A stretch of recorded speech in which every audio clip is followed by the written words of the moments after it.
Hello everyone, and welcome to the FlowZone instructional series. In this video, we'll be replacing a microswitch. Let's get started. You will need the following tools: a pair of pliers and a Phillips head screwdriver. First, remove the battery from the sprayer. Then, using the Phillips head screwdriver, remove the screws securing the cover plate. It may be helpful to use a flashlight to locate the screw in each crevice.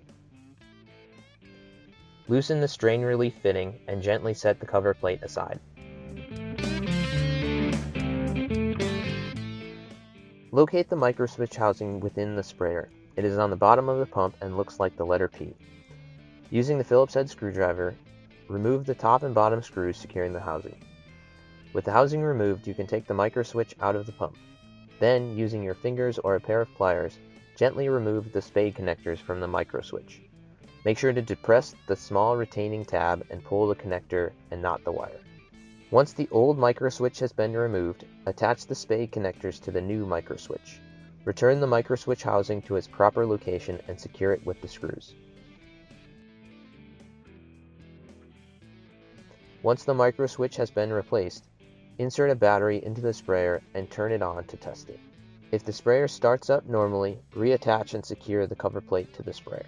If the circuit board has come out of place, slide it back into its slot on the cover plate.